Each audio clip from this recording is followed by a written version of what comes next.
Төсвийн тэнцвэржүүлсэн тэнцэл 565.8 тэрбум төгрөгийн алдагдaltaй гарлаа. Улсын нэгдсэн төсвийн нийт орлого тусламжийн хэмжээ 2025 оны эхний 2 сарын урьдчилсан гүйцэтгэлээр 4.1 их 80 төгрөг болж өмнөх оны мөн үеэс 22.9% буурсан. Тэнцвэржүүлсэн орлого тусламжийн хэмжээ 4 их 80 төгрөг болж 21.1% буурсан үзүүлэлттэй байна. Төсөв алдагдaltaй гарах гол суурь нь амнаатын бүрдүүлэлт 65.5% буурсантай холбоотой юм.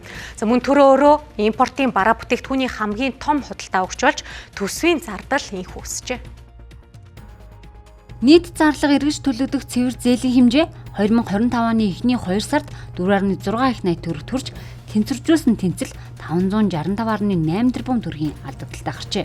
Татврын нийт орлого 2025 оны эхний 2 сард 3.8 их 80 төгрөг төрсөн. Өмнөх оны мөн үеэс 1.1 их 80 төгрөгөөр буурсан.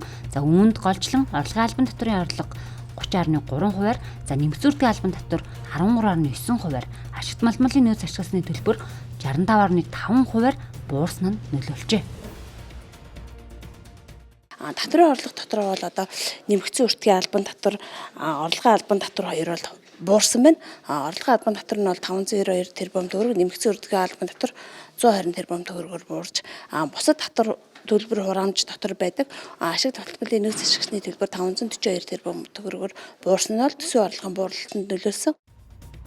Төсвийн орлого зарлагыг задлаад харвал зарлага эргэж төлөгдөх цэвэр зээлийн хэмжээ 4.6 их 80 төгрөг төрж өмнөх оны мөн үеэс 830 тэрбум төгрөгөөр өсжээ. Ингэж зардал өсөх гол шалтгаан нь төсвийн байгууллагуудын бараа үйлчилгээний зардал урсгал шилжүүлэг 30 гаруй хувиар өснө нь нөлөөлсөн байна. Төр данхах уу? Төр ингээ үргэлжлүүлж данхах уу?